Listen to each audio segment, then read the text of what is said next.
This call is now taking notes. This call is now being.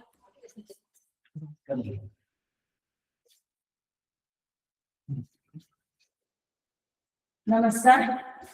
आजच्या mission आरंभ या मासिकेमध्ये मी संगीता जगन्नाथ पाटोळे, जिल्हा परिषद प्राथमिक शाळा नांदूर खंडरमा आपले मनापासून स्वागत करते.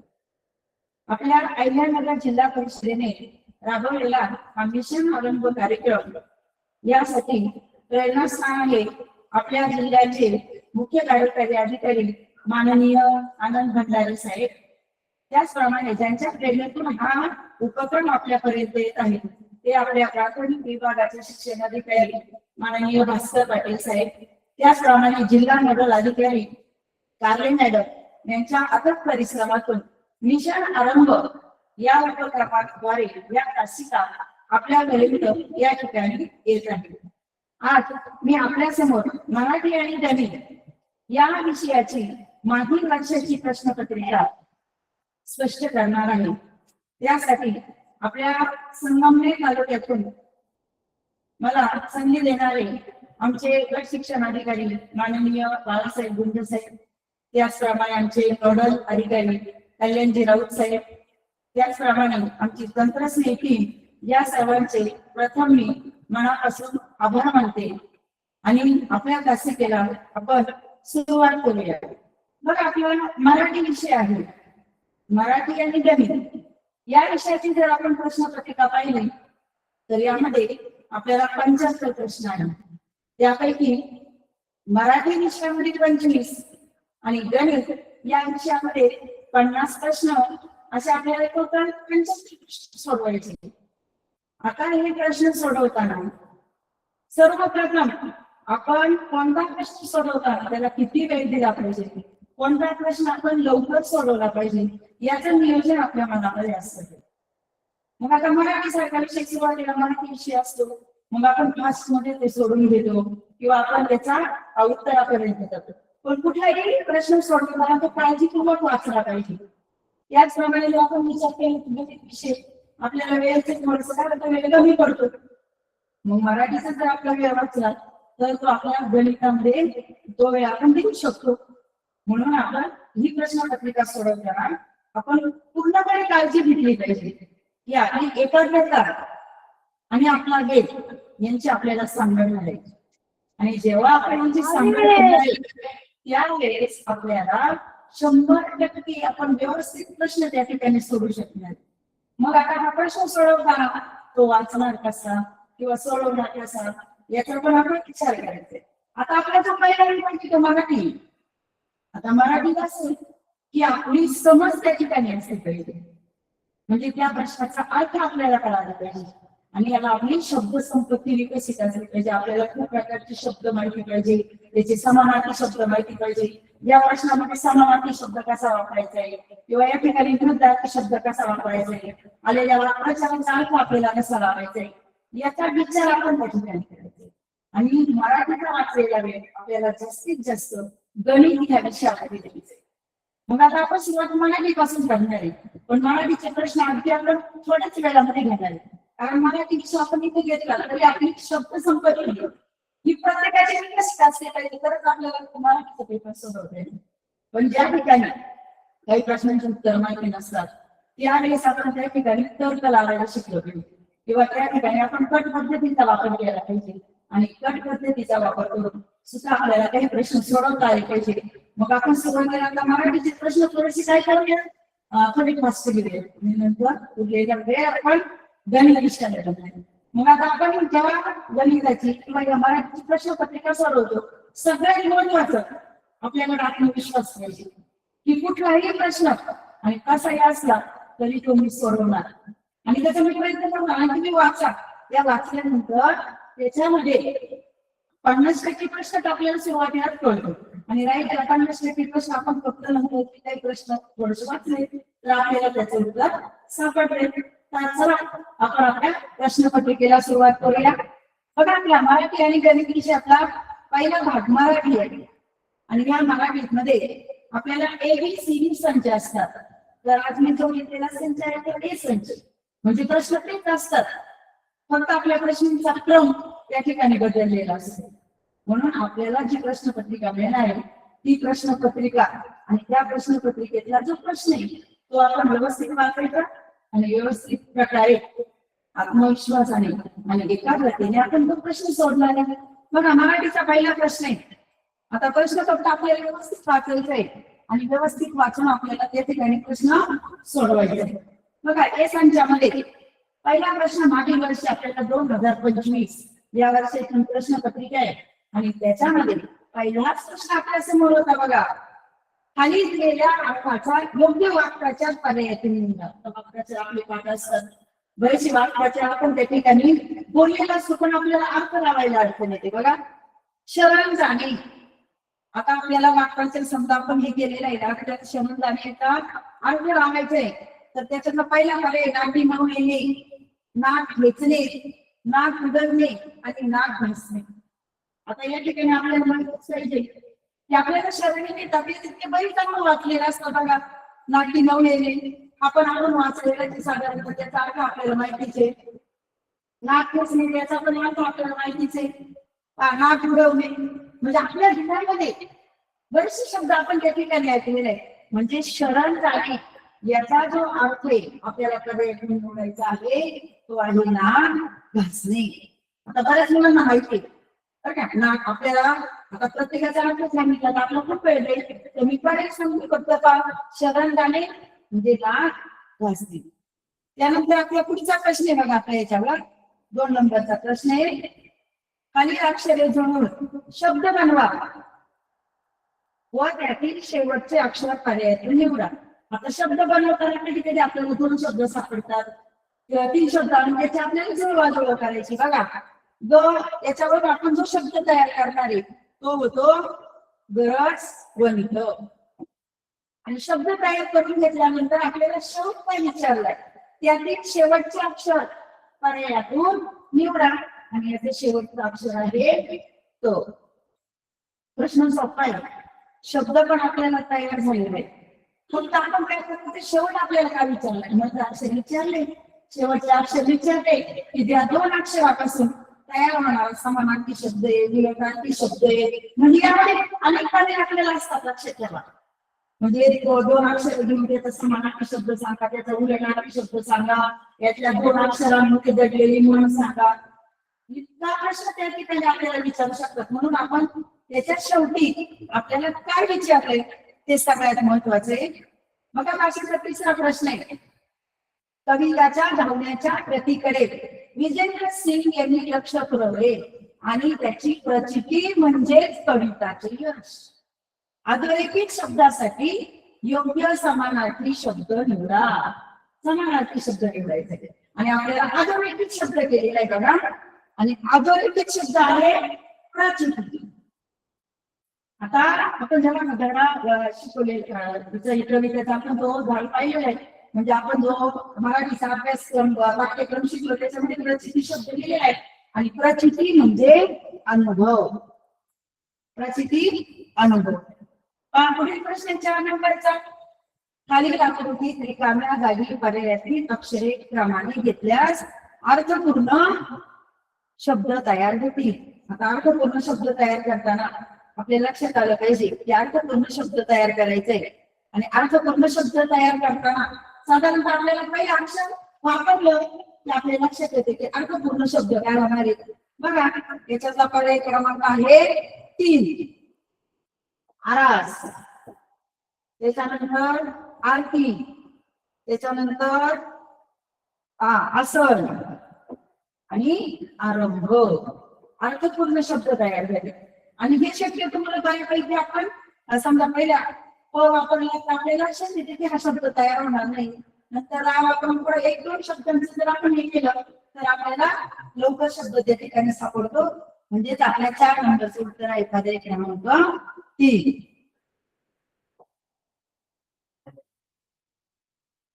पुढील प्रश्न आहे आपल्या स्क्रीनवर. काटे घेत किसा झाडा आता जन्मला केवडा या ओळीची रचना कोणी केली आहे. म्हणजे आपल्याला संत तुका, संत शेख मोहम्मद, संत चौघा वेळा, संत जनाबाई तर आपल्या ह्या ज्या काव्यपंक्ती आहेत दिलेल्या त्या संत शेख मोहम्मद यांच्या संत शेख मोहम्मद यांची काय आहे ही रचना त्यांनी केलेली आहे. त्यानंतर पुढील प्रश्न आहे बघा 6 नंबरचा. मराठीतून थोडस वेगळं घेऊ आणि गणित विषयाला आपल्याला जास्तीत जास्त वेळ त्या ठिकाणी द्यायचे आहे. उत्कृष्ट, उतार, उत्तम, उतरल, उत्तेजन हे शब्द वर्णानुक्रमे लावल्यास मध्यभागी येणाऱ्या शब्दाचा पर्याय निवडा. आता जेव्हा आपल्याला हे शब्द वर्णानुक्रमे लावायचे त्यावेळेस आपण काय करतो, साधारणतः त्याच्या पहिल्या अक्षरांना भेट करतो आणि नंतर दुसऱ्या यावरून आता इथं त्याच्यानुसार आल्यानंतर मध्यभागी येणारे जे अक्षर आहे ते मध्यभागी येणारं अक्षर आहे उत्कृष्ट. आणि हा क्रम आपल्याला लावायचा आहे अनुसार आहे. मग उतारा आहे, उत्तम आहे, उत्तम, उतारा, मध्ये उत्कृष्ट येतो. त्याच्यानंतर आपला उत्तेजन येतो आणि आता उत्तर शब्दाचा त्यांनी थोडासा अनुस्वार देतो असं सांगितलेलं आहे आणि त्याच्यामध्ये तो शेवटी शब्द राखलेला आहे आणि आपला मधला शब्द त्या ठिकाणी आहे उत्कृष्ट. त्यानंतर आपला 7 नंबरचा अलंकारिक नसलेला शब्द. आता आपण अलंकारिक शब्द म्हणजे त्याला चढवलेला सांगते. मग हा अलंकारिक शब्द आहे. आता याच्यामध्ये बाईनाबाई, कंसमामा, ऐल्याबाई आणि नारद असे जे 4 आपल्याला शब्द दिलेले आहेत त्यामध्ये आपल्याला अलंकारिक नसलेला शब्द सांगितलाय.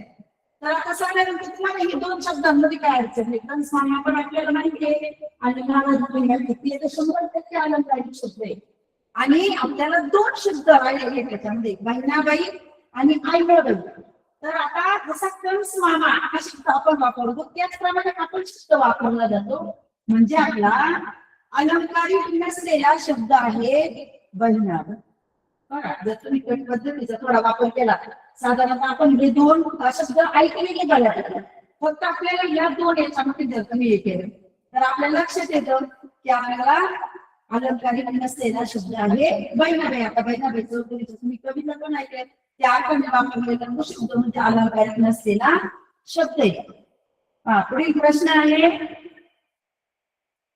खाली दिलेल्या शब्द समूहाबद्दल अचूक शब्द निवडा.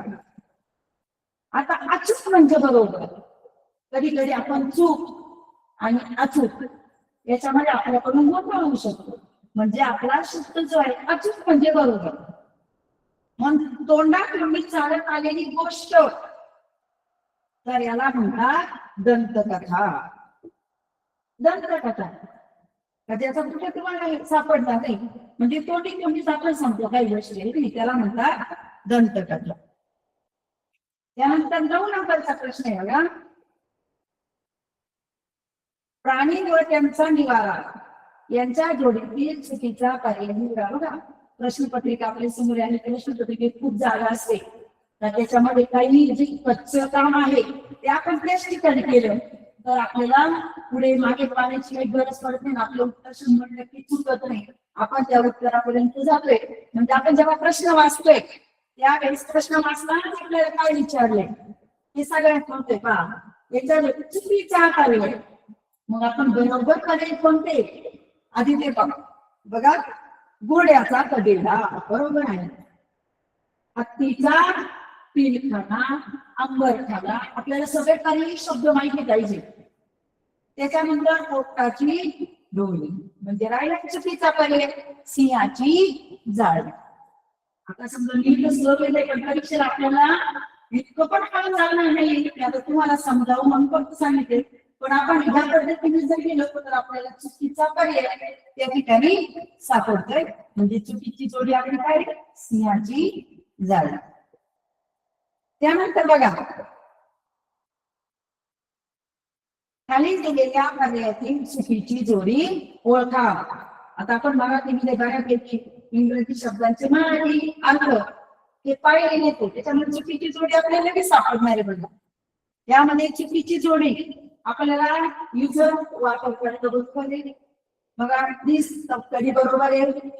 त्रिरीती बरोबर आहे. म्हणजे आपल्या चुकीच्या जोडीत आपल्या वेळ अंतर्जात इंटरनेट आपण म्हणतो बरोबर. हे पूर्ण त्यात नाही बसत आणि म्हणून ही त्या ठिकाणी चुकीची जोडी आहे. आपला पुढचा प्रश्न येईल.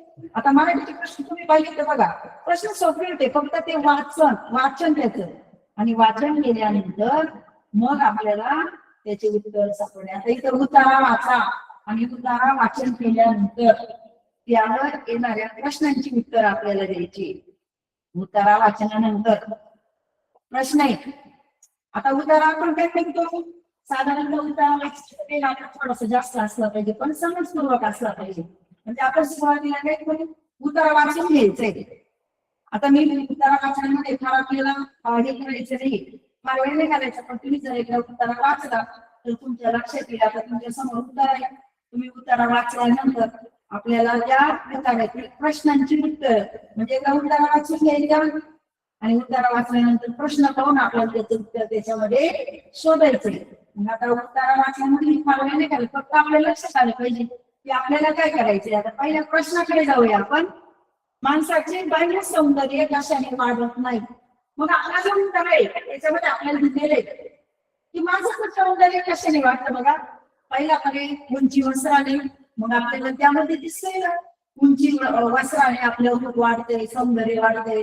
उंची वस्त्र घातल्यानंतर मग कशाने वाढत नाही ते आपल्याला लक्षात आलं पाहिजे.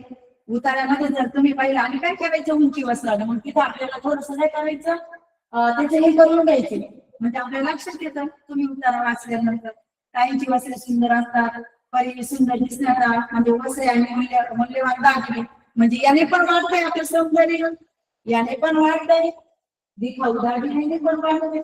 पण विचाराने आपलं सौंदर्य, बाह्य सौंदर्य विचाराने वाढत नाही. म्हणजे आपल्याला उतार्यामध्ये जे शब्द आहे ते कट करून घ्यायचे, म्हणजे ते आहे त्या, म्हणजे नसेल पर्याय त्या ठिकाणी आपल्याला सापडणार आहे. त्याच्यानंतर उत्तराचा दुसरा प्रश्न आहे बघा, वरील उतार्याशी विसंगत असणारे विधान पुढीलपैकी कोणते. उतारा आहे आणि त्या उतार्याबरोबर विसंगत असणार आपल्याला उत्तर आहे आणि विसंगत असलेलं उत्तर आपल्याला त्या ठिकाणी शोधायचंय. आता तुम्ही उतारा वाचलाय आणि उतारा वाचल्यानंतर आपल्याला विसंगत, आता विसंगत अर्थ बरेच जण कळत नाही कधी. आता जसं आपण चुकीचं म्हणतो त्यालाच विसंगत म्हणायचे. आणि आता जर तुम्ही उतारा परत एकदा पाहिला तर तुमच्या लक्षात येईल की आपल्याला याच्यात जे उत्तर आहे ते शरीर शृंगारासाठी फार परिश्रम करावे लागतात आणि आपल्याला उतार्यामध्ये लागत नाही असा शब्द आहे. म्हणजे आपल्याला हे जे उत्तर आहे ते आहे शरीर शृंगारासाठी फार परिश्रम करावे लागत नाही. म्हणजे उतार्याचे प्रश्न सोपे बघा दोन्ही पण. आता तिसरा प्रश्न थोडासा काय असतो, आपलं विरुद्धार्थी शब्द, समानार्थी शब्द किंवा आपल्याला थोडासा बाह्य विचार करायला लागतो आपल्याला. आता इथं बघा, आपल्याला परत एक वाक्प्रचाराचा दिले, मेहनत करणे या अर्थाने कोणता वाक्प्रचार उतार्यात आलेला. आता परिश्रम आपण पाहिल्याची, म्हणजे आपल्याला लगेच लक्षात आलं की मेहनत करणे म्हणजे परिश्रम करणे, कष्ट करणे हा शब्द आपल्याला त्या उतार्यामध्ये दिसतो किंवा त्या उतार्यात त्या ठिकाणी आलेला आहे.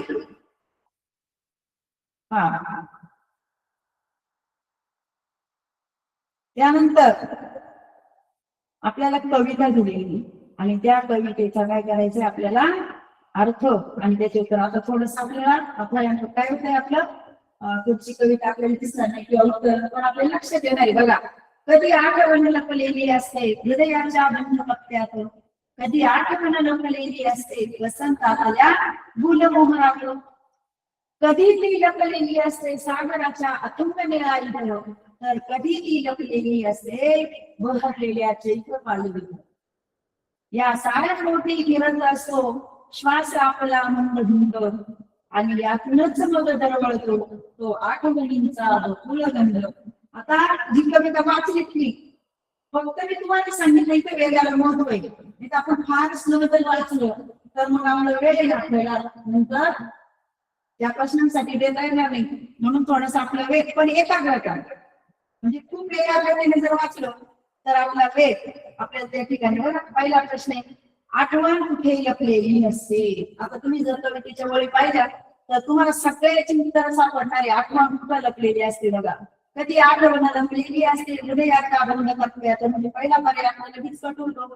अगदी चैत्र पालवी येते, सागराच्या निळा येते, म्हणजे आपल्याला इथं लगेच पर्याय लक्षात येतात की आपल्याला काय करायचंय. म्हणजे आपला हा यामध्ये पण लपलेली असते, चैत्र पालवीत पण लपलेली आहे, सागराच्या निळाईत पण लपलेली आहे. म्हणजे कुठे लपलेली असते? वसंत आपल्या मोहरात. आता तुम्ही जर शब्द पाहिले तर आपल्याला गुलमोहर आले, म्हणजे आपल्याला कुठे लपलेली नसते. याचं उत्तर अगदी असं म्हणजे काढता येणार आहे. त्यानंतर बघा, पुढील पैकी कोणत्या शब्दाचा समानार्थी शब्द कवितेत आला? हा थोडासा विचार करायला होणार प्रश्न आहे. त्याच्यासाठी समानार्थी शब्द जर आपल्याला माहिती असले तर कवितेमध्ये शब्द आपल्याला लगेच सापडतो. साधारण आपल्याला जे माहिती आहे त्या माहितीवरून आपण जायचे. आता यातले कोणते शब्द माहिती बघा? सरिता, नदी. मग नदीचा असा शब्द आलाय का त्यामध्ये? सरिता, नदी. तर आपल्याला नाही दिसत ते बघा. तुम्ही जर आता समजा उथळ, साधारणतः उथळ आणि खोल याची कल्पना आपली आहे. म्हणजे उथळच्या खोल असा म्हणजे उथळ म्हणजे सपाट भागासारखा आहे की नाही, खोल नसलेला.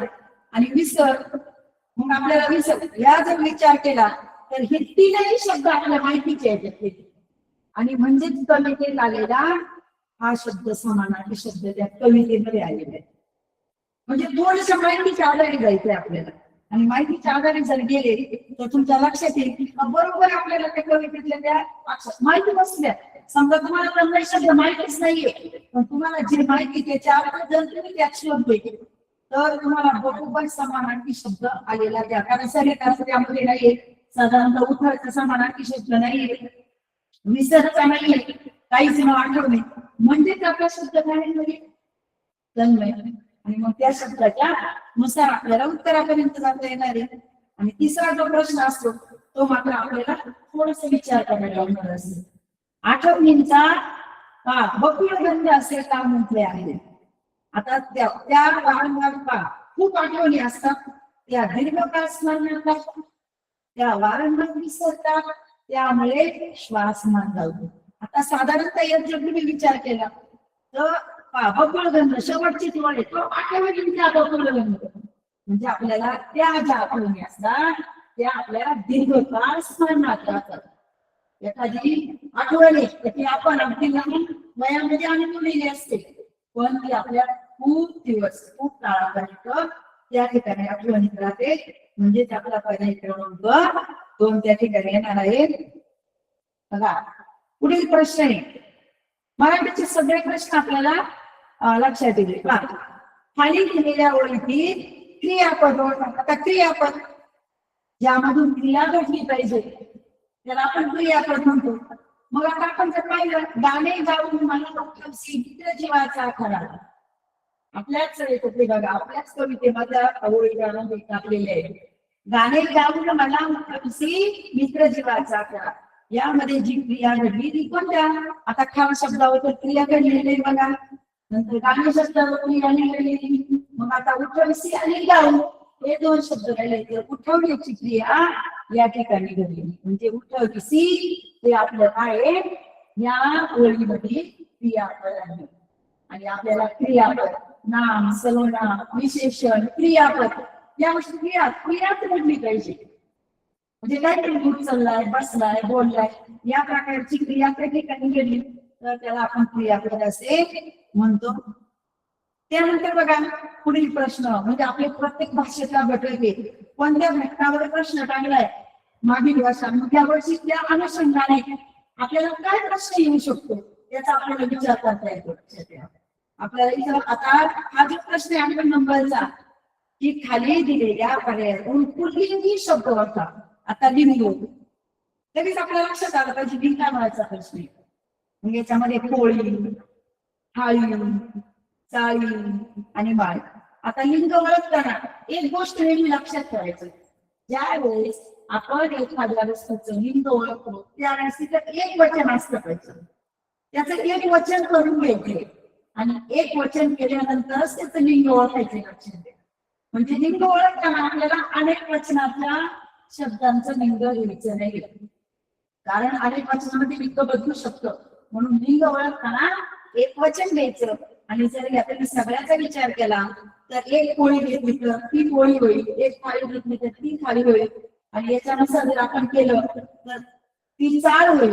म्हणजे आणि मग आपला पुल्लिंगीचा शब्द जर विचार केला तर शो शब्द आहे माळी, आहे की नाही? तो माळी म्हणजे पुल्लिंगी शब्दाचा त्या ठिकाणी लक्षात, म्हणजे आता लिंग म्हणून आपण तीन लिंग मध्ये लक्षात आलं पाहिजे. स्त्रीलिंग, पुल्लिंग आणि नपुंसकलिंग. स्त्री जातीचा बोध झाला तर स्त्रीलिंग घ्या, तिचा बोध झाला तर पुल्लिंग घेतो आपण. आणि ज्या वेळेस आपल्याला बोलून नाही, बोध होत नाही, त्यावेळेस आपण नपुंसकलिंग हा शब्द वापरतोय. पुढील प्रश्न आहे, वचन प्रकारानुसार खाली दिलेल्या पर्यायातून वचन प्रकारानुसार वेगळा शब्द ओळखा. म्हणजे याच्यामध्ये आपल्याला एक वचन आणि अनेक वचन.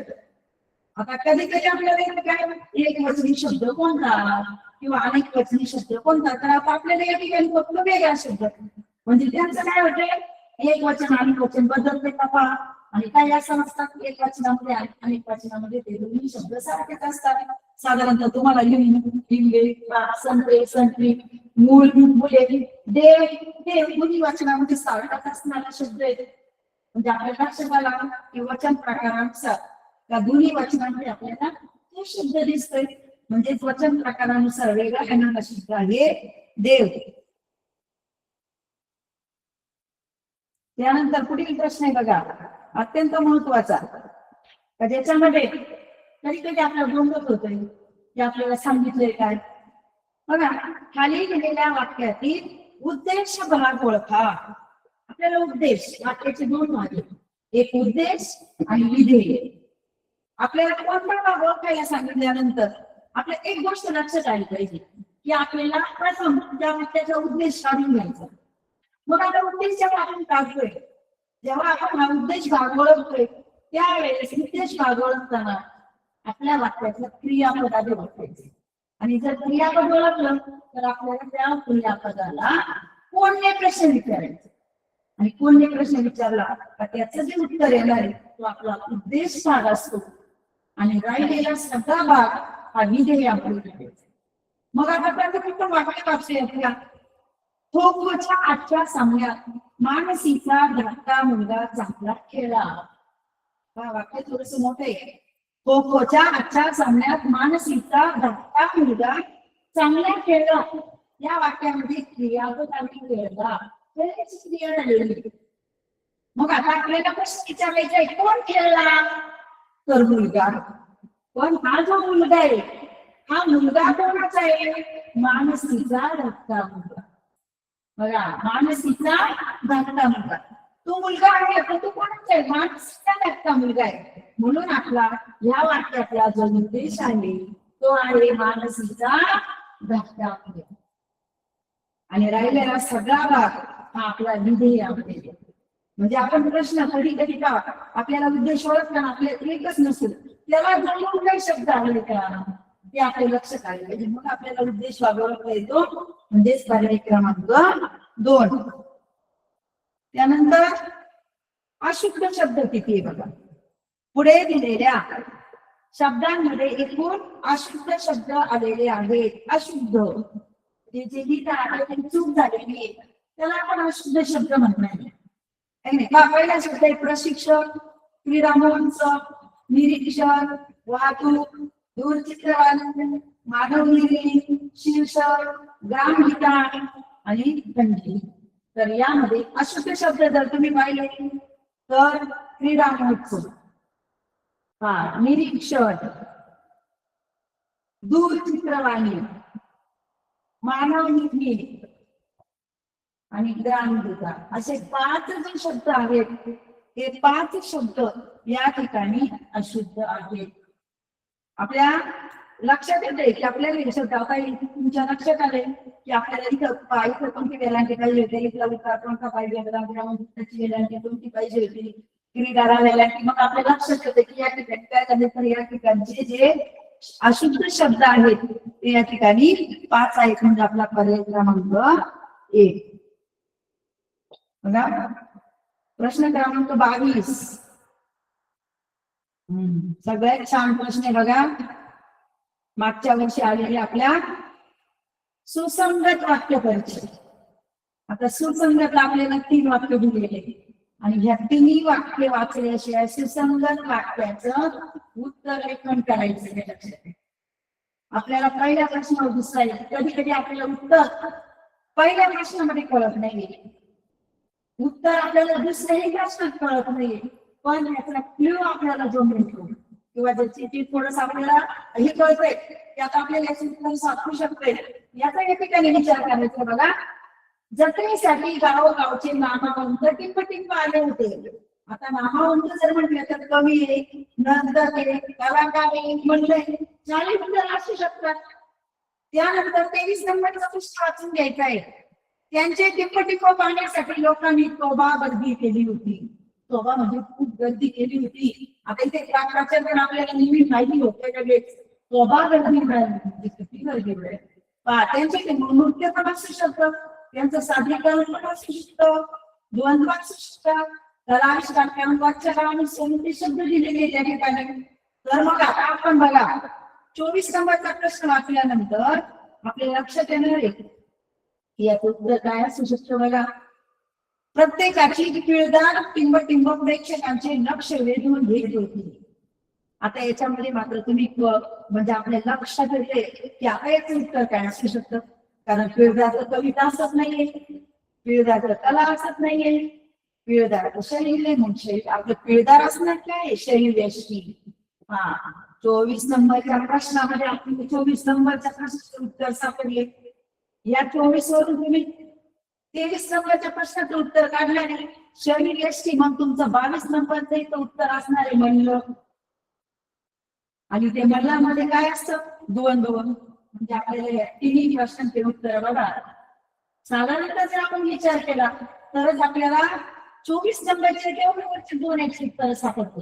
जर आपण सुरुवातीलाच पहिल्या प्रश्नाचं उत्तर चुकीचं लिहिलं तर मग दुसऱ्याचे उत्तर सुद्धा आपल्या चुकतात. म्हणून ज्यावेळेस तुम्ही सुसंगत वाक्य परिचय वाचणार आहे त्यावेळेस तुम्हाला त्याचे 3ही प्रश्न अगदी काळजीपूर्वक वाचून घ्यायचे आणि त्याच्यातला पहिला, दुसरा आणि तिसरा या प्रश्नामध्ये कुठंतरी एक पण अशी जाणवलं की हे त्याचे उत्तर आहे आणि त्याच्यावरून आपण 1 नंबर, 2 नंबर आणि 3 नंबरचे उत्तर त्या ठिकाणी काढू शकतो. बघा, सुसंगत वाक्याचा परिचय आहे.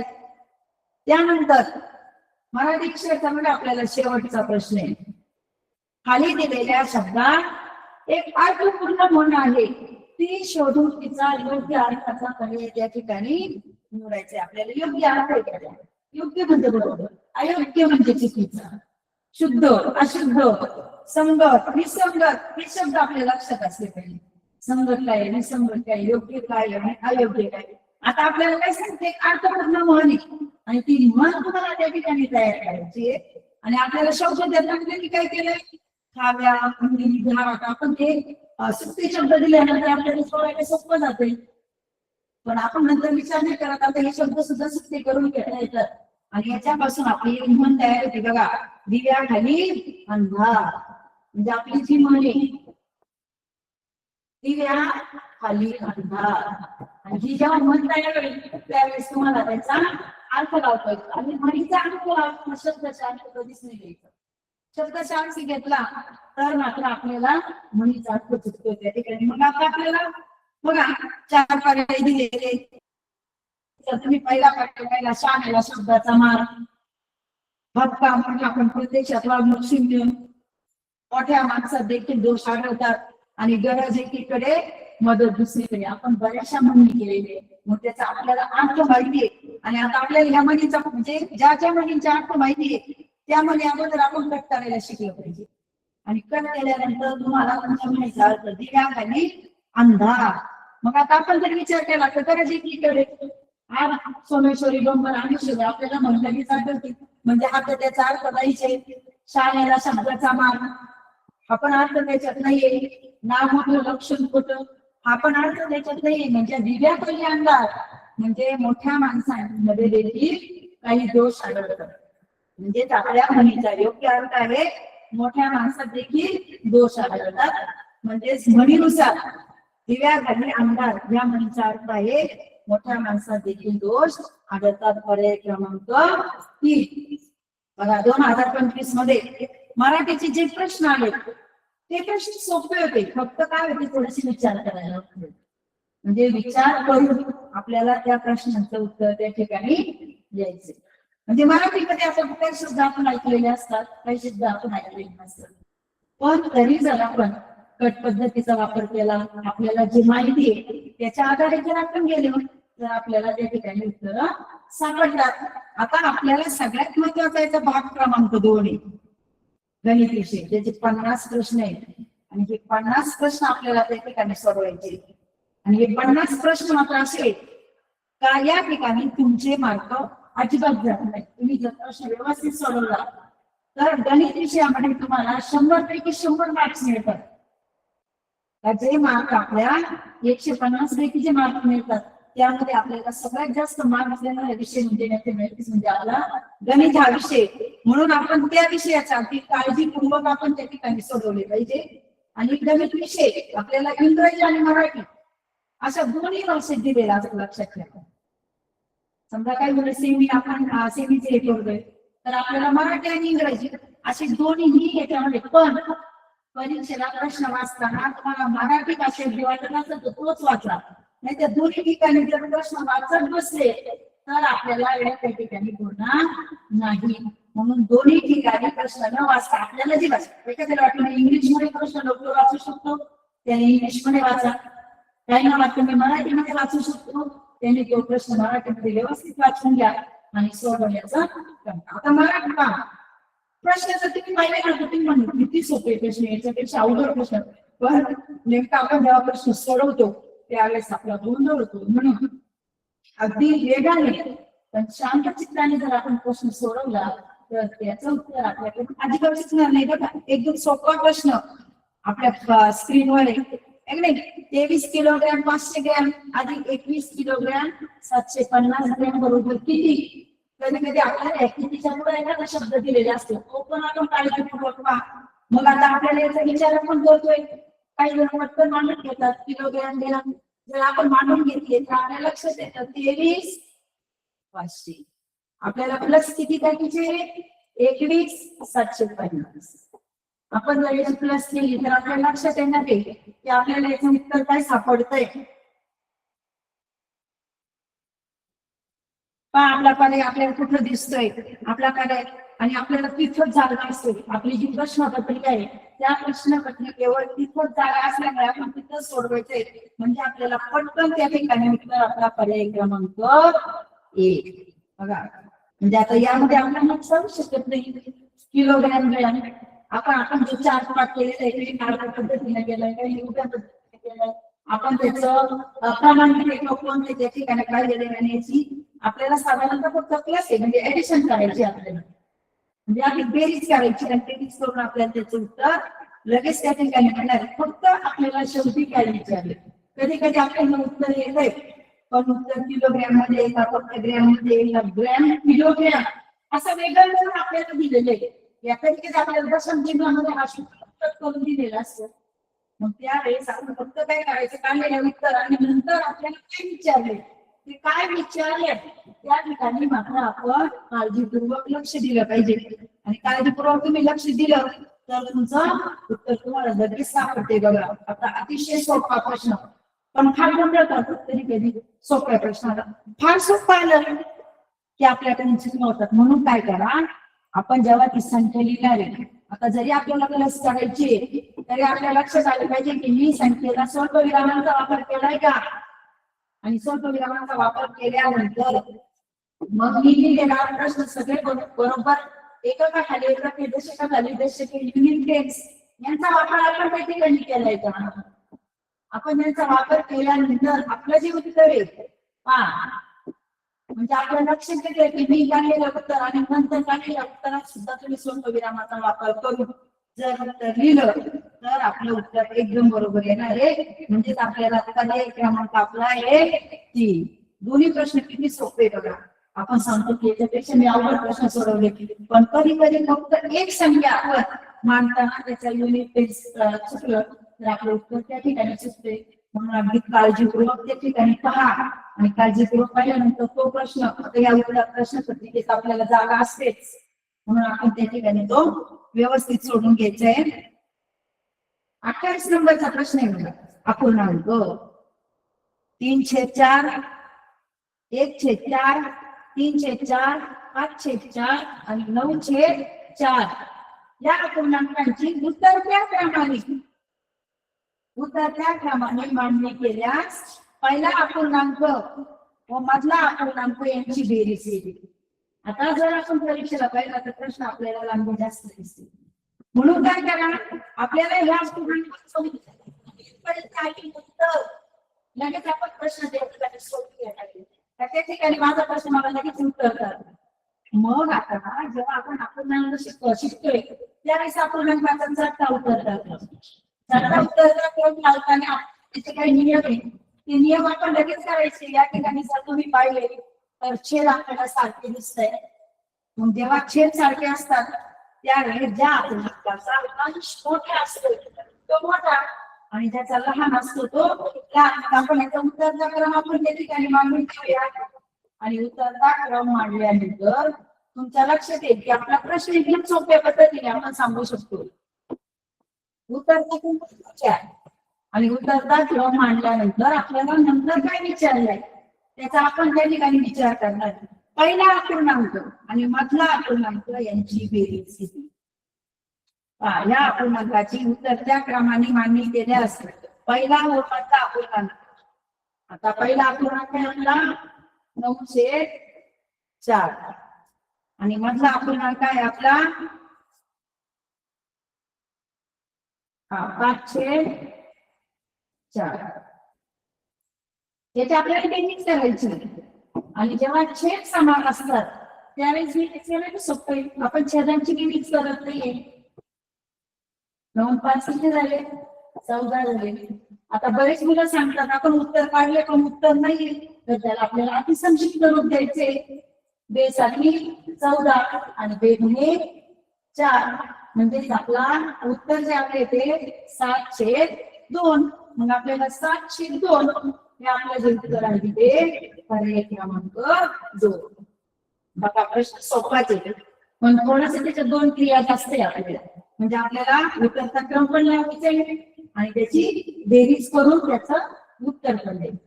आता साधारणतः इथे छेद सारखे फक्त सांगते तुम्हाला छेद सारखे आपल्याला चढता उतरता क्रम लावायला अंशांची तुलना करायची. जेव्हा अंश सारखे असतात त्यावेळेस आपल्याला छेदांची तुलना करायची. त्यानंतर एकचा अंतर असेल त्याची एक तुलना आहे. म्हणजे याच्यात जर 4 नियम लक्षात ठेवले तर अपूर्णांकाचा चढता आणि उतरता क्रम आपला त्या ठिकाणी चुकणार नाही. म्हणजे आपल्या 28 नंबरच्या प्रश्नाचं उत्तर आहे पर्याय क्रमांक 2. त्यानंतर पुढील प्रश्न आहे बघा.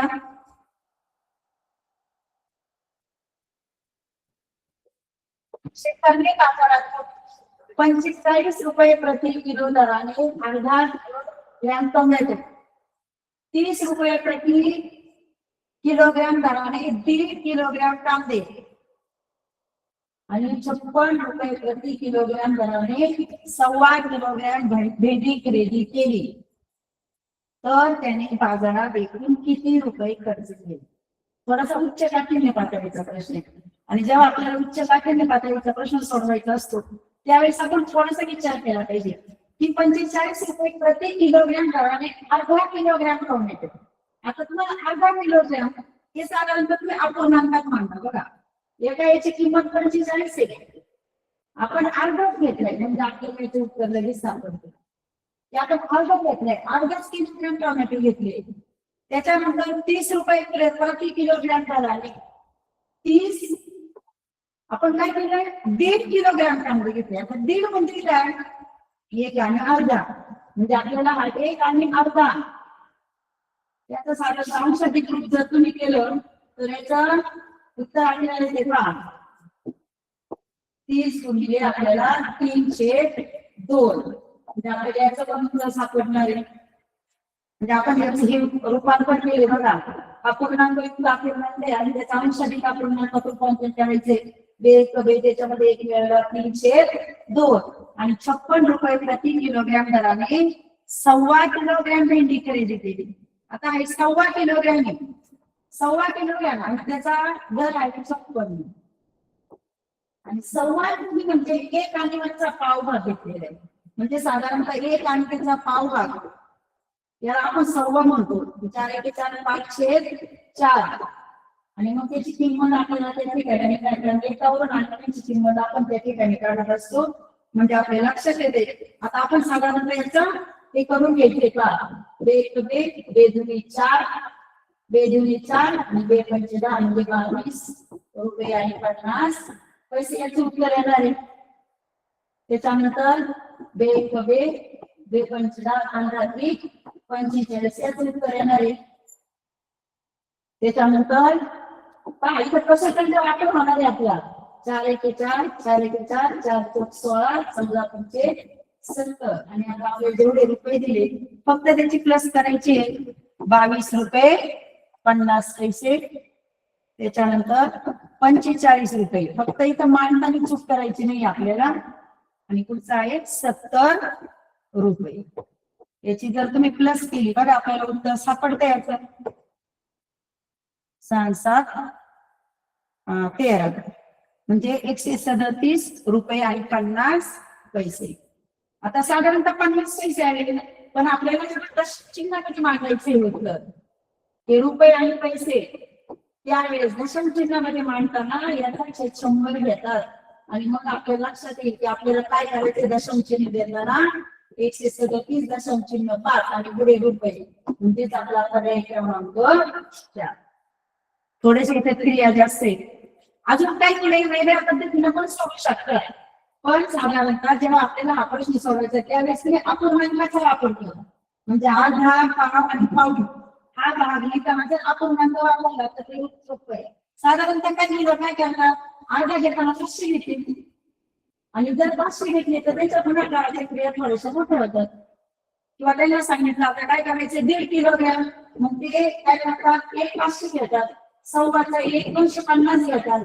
मग थोडस क्रिया करताना काय होतं, थोडं जास्त गुणाकाराच्या क्रियाला मध्ये. म्हणून काय करा, अर्धा घेताना त्याचा अपूर्णांक मांडा, नंतर 1.5 घेताना पण ते चांगला घ्या आणि 1.25 भाग घेतो तेव्हा 1 आणि पाव.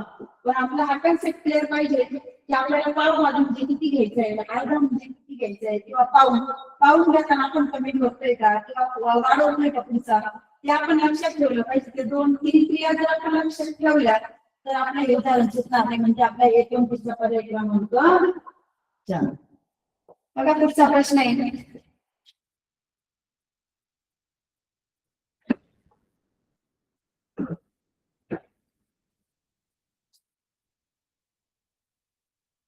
दिनदर्शिकेवरचा प्रश्न आहे आणि सोपा आहे. शाळेला सोमवार दिनांक 2 मे 2022 पासून 32 दिवसांची सुट्टी लागली. तर सुट्टीनंतर शाळा कोणत्या वारी सुरू होईल. जेव्हा दिनदर्शिकेवरचा प्रश्न सोडवायचा आहे त्यावेळेस मात्र आपल्याला थोडीशी काळजी घ्यावी लागेल. कारण एक दिवस जर आपण पुढे गेलो किंवा मागे आलो तर दिनदर्शिकेवरचा प्रश्न सुटत नाही. म्हणून आता प्रथम काय करायचं, आधी शाळा कोणत्या तारखेला सुरू होणार आहे ते काढून घ्या. आणि कोणत्या तारखेला सुरू होणार आहे जर तुमच्या लक्षात आलं तर तुमच्या लक्षात येईल की आपल्याला 32 दिवसाची सुट्टी आपल्याला सुट्टी आहे 32 दिवसाची. मग आता काय करा, मे महिन्यात 2 मे पासून आपल्याला सुट्टी आहे. तर 31 वजा 2 आणि 31 मधून जर 2 तुम्ही वजा केली तर तुमच्या लक्षात येईल की 29 दिवस तेच राहिले. 29 दिवस आपल्याला त्या ठिकाणी आणि पुढच्या मग आपल्याला 32 मधून 29 जर वजा केली तर तुमच्या लक्षात येईल की आपल्याला तारीख किती राहील त्याची 3 तारखेला आपली काय होणार शाळा सुरू होणार आहे. मग आता आपल्याला वार काढायचे की वार काढता नाही. साधारणतः 2 तारखेचा वार दिलाय आणि त्या 2 तारखेची म्हणजे 29 आणि याचे 3 दिवस आहे 32. थोडीशी तर हे झाले बघा, आपल्याला हे 2 1 वजा करताना 2 तारीख येते 2 आणि 2 तारखेचा वार काढता नाही. आपल्याला 29 आणि याचे 2 आपल्याला 2 तारखेचे काढायचे म्हणजे 31 दिवस होतात. आणि 31 भागिले 7 करा, 7 × 4 = 28. म्हणजे 3 दिवस.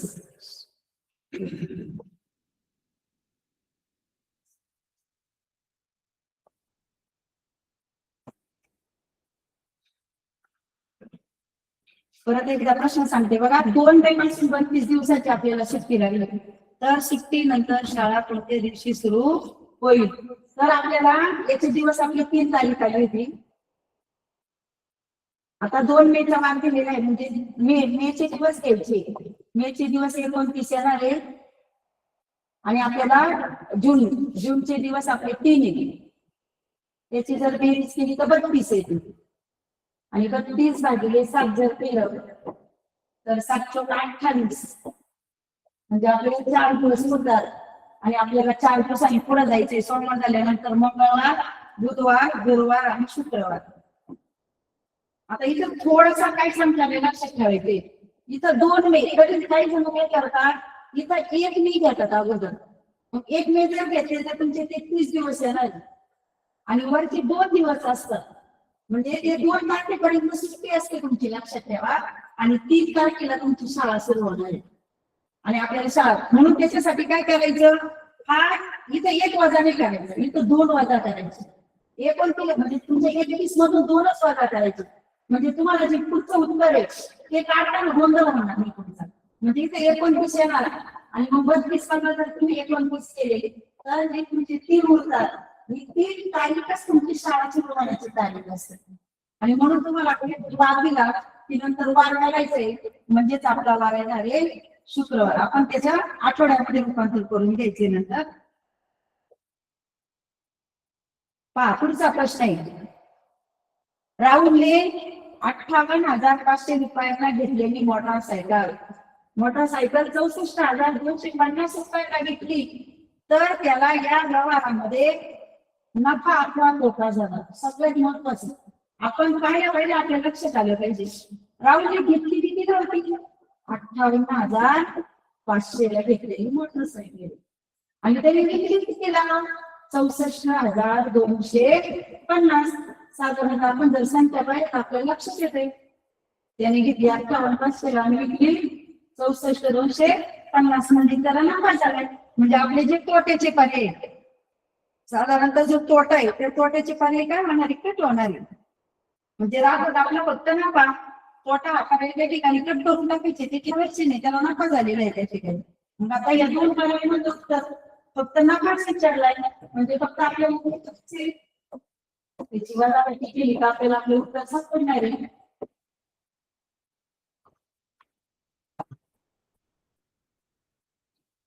आणि वजाबाकी करताना सुद्धा आपण कधी कधी खूप घाई करतो आणि खूप घाई केली की आपल्याला लक्षात येतं की आपलं उत्तर त्या ठिकाणी चुकू शकतं. म्हणून जास्त घाई न करता आपल्याला उत्तर सापडले बघा, 5,750 नफा. आधी नफा झालाय की तोटा हे काढून घेतलं, म्हणजे हा सोप्या पद्धतीचा प्रश्न होता, एकदम सोपा प्रश्न आहे. फक्त याच्यात आपल्याला टक्केवारी काढायला सांगितली तर मग थोडासा अवघड जातोय त्या ठिकाणी. हा पुढील प्रश्न आहे. इष्टिका कितीला अनुक्रमे किती पृष्ठे ओळखडा असतात? आता धन आणि इष्टिका किती सेम आहे, याच्यामध्ये आपल्याला तळा माहिती पाहिजे, शिरोबिंदू माहिती पाहिजे आणि पृष्ठे माहिती पाहिजे.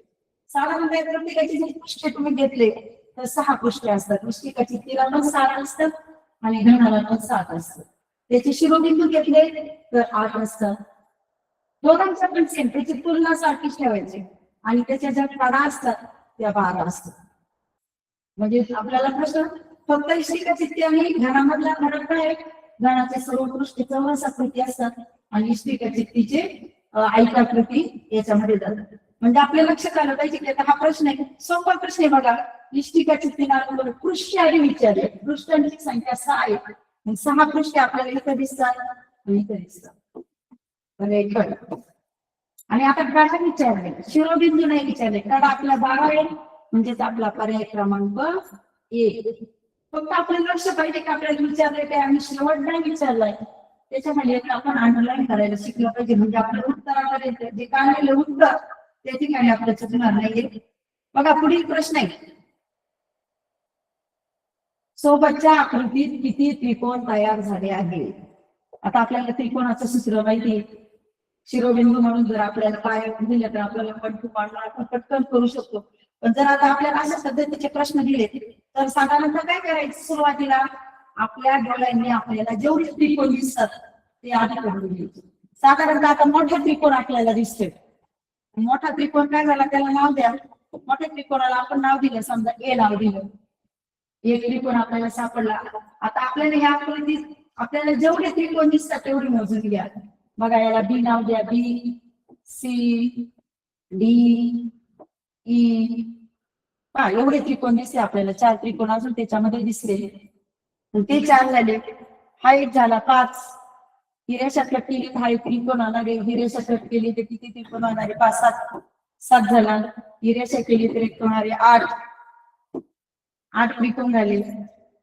ते आपल्या लक्षात आले पाहिजे की 8 त्रिकोण झाले. ही रेषा जर केली तर किती झाले, 9 त्रिकोण झाले. म्हणजे आपल्या लक्षात येईल ही रेषा जर कट केली तर 10 त्रिकोण झाले. ही रेषा जर कट केली तर किती झाले, 11 झाले. 11 झाले. आता पुढची कोणती रेषा कट करणार आहे, तुम्ही या 2 रेषा कट केल्या तर 12 झाले. आणि अजून आपल्याला ही एक रेषा आहे जी कट केली तर आपल्याला पुढचा एक त्रिकोण सापडतो का. म्हणजे आपल्याला एकूण टोटल याच्यामध्ये जर काढले तर 13 त्रिकोण सापडतो. फक्त तुम्ही त्याचे नावं द्या, एबीसीडी नुसार जर नावं दिले तर तुम्हाला त्याच्यामध्ये बरोबर 13 त्रिकोण त्या ठिकाणी सापडतात. आता त्रिकोणाला साधारणतः आपल्याला हे जर दिलं सूत्र तर आपल्याला त्रिकोण काढायला एकदम सोपं जातं. बघा आपण 1 2 3 4 म्हणून त्याचं उत्तर त्या ठिकाणी काढतोय. पण परीक्षेला आतापर्यंत आलेल्या सगळ्या जर आकृत्या पाहिल्या तर तुम्हाला एबीसीडी नुसारच उत्तर काढावं लागणार. आधी दिसणारे, नंतर एक रेषा कट करून, नंतर 2 रेषा कट करून आणि नंतर 3 रेषा कट करून जर तुम्ही उत्तर शोधलं तर तुमच्या त्रिकोणाची संख्या त्या ठिकाणी चुकणार नाही अजिबात.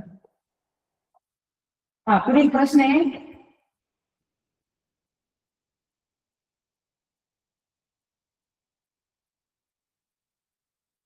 सरळ व्यास. दशादशे 8 दराने